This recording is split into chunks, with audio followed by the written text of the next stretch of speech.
The last thing you see before sleep is a ceiling, a wall, a door, light from a screen. You are never truly in the dark. Not once in your entire life have you experienced what your ancestors experienced every single night for 2 million years. And if you knew what they did in that darkness, you would never think of nighttime the same way again. That is not a figure of speech. What happened after the sun went down in the ancient world was not sleep. It was not rest. It was something stranger, something more dangerous, and something that left marks inside your brain that are still running right now, tonight, while you think you are just lying there doing nothing. Let us go back. Not a few centuries, not a few thousand years, back to when your ancestors were small, vulnerable, warm-blooded creatures sitting around a fire they had barely learned to control, surrounded by a darkness so complete and so alive that every sound in it could mean death. What did they do? What did their minds do? The answer is one of the most unsettling things paleoanthropologists have uncovered in the last 2 decades. They did not sleep through the night, not even close. Jerome Siegel at UCLA ran one of the most important sleep studies of the modern era. He and his team did not study college students in a lab. They went into the field and monitored the sleep patterns of 3 pre-industrial hunter-gatherer societies: the Hadza in Tanzania, the San in Namibia, and the Tsimon in Bolivia. People whose lives most closely mirror the conditions your ancestors lived in. What he found shattered the idea that 8 hours of solid sleep is natural or normal. These groups slept an average of 6 to 7 hours. They did not go to sleep at sundown, they stayed awake for hours after dark, and they woke in the middle of the night, not because something was wrong, because that is what human beings actually do. Your ancestors were awake in the dark, regularly, intentionally, and here is where it gets interesting. Historian Roger Ekirch spent over 2 decades combing through thousands of historical documents, diaries, court records, medical texts, literature, from pre-industrial Europe. What he found hidden in plain sight across centuries of writing was a reference to something called the first sleep and the second sleep, 2 separate sleep periods with a gap of 1 to 2 hours in between. That gap was not an accident. That gap was not insomnia. That gap was the most psychologically alive part of the human night. People in that window were awake. They talked, they prayed, they had sex, they interpreted their dreams, which they believed carried messages from God or the dead or the future. They visited neighbors, they ate small meals, they thought, they planned. The middle of the night was not empty. It was a second life running parallel to the daylight one. Your brain knew this. It was built for this. The architecture of human sleep, the way it cycles through stages, the way it naturally lightens around the 3rd or 4th hour, was not designed for a single unbroken block. It was designed for a world where the night was long, dangerous, and full. Now here is the part no one talks about.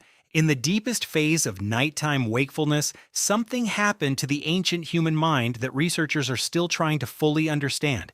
During the hours between midnight and dawn, brain activity in waking humans shifts into a state that is unlike normal daytime consciousness. The prefrontal cortex, the part of your brain responsible for logic, planning, and filtering, becomes measurably quieter, and something older, deeper, more primitive takes over. Matthew Walker, neuroscientist and sleep researcher at UC Berkeley, describes this window as a state of heightened limbic activity. The emotional brain, the threat detection brain, the part of you that is still underneath everything, a small animal sitting next to a fire. Scientists studying ancient fire use at sites like Wonderwork Cave in South Africa, where evidence of controlled fire goes back 1 million years, have found something strange in the ash and bone records. The fires were not maintained through the night. They burned down, they went out, and then in the cold, dark hours, something changed in the camp, something changed, but nobody was entirely sure what. And then in 2014, a team of anthropologists led by Polly Wiesner at the University of Utah published a study that cracked it open. They recorded and analyzed hundreds of hours of Ju-Hoan Bushman conversations across 2 conditions: daytime talk and nighttime talk around the fire. The difference was not subtle, it was staggering. Daytime conversation was practical, economic, complaints, planning, gossip, conflict resolution.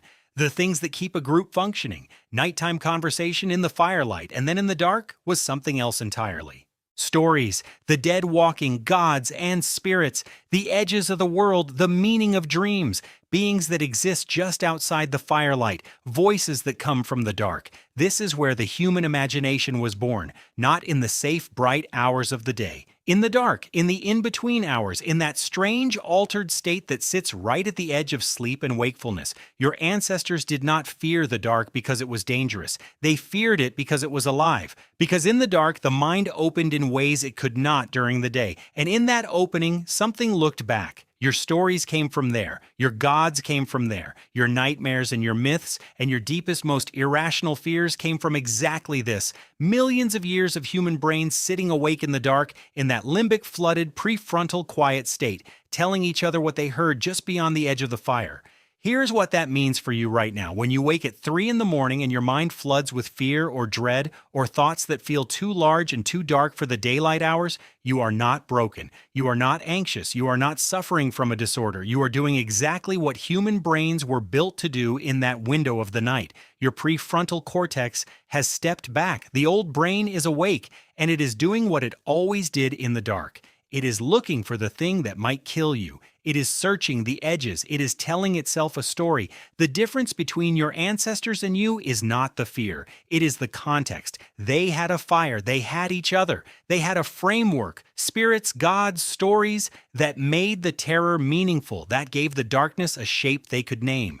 You are lying alone in an electric-lit room that has erased the dark completely, and your ancient brain is still waking up at 3 in the morning and scanning for predators in the silence. David Samson at the University of Toronto has proposed what he calls the Sentinel hypothesis, the idea that staggered waking during the night in early human groups served a direct protective function. Not everyone slept at once. The night watch was not assigned. It was built into the biology of human sleep itself. Different people woke at different hours. The camp was never fully asleep. The darkness was never fully unguarded. Your 3 a.m. waking is not a malfunction. It is an ancient alarm system still running on hardware 500,000 years old. And here is the final thing, the thing that reframes all of it. The rituals your ancestors performed in that in-between darkness, the stories, the prayers, the interpretations of dreams were not superstition. They were therapy. They were the original technology for processing fear, for taking the formless terror that the darkness generates in the primal brain and giving it a container, a name, a narrative, a story that ended with the sun coming up and the world still intact. You still need that technology. You have just forgotten that the night was ever for anything other than sleep. Tonight, when the lights go out and the old brain stirs, remember what that waking was for. It was not to terrorize you. It was to keep you alive. It was to make you feel in the oldest and most human way possible that the darkness was not empty, that something was out there, that the story was still going. It is still going. You are still in it.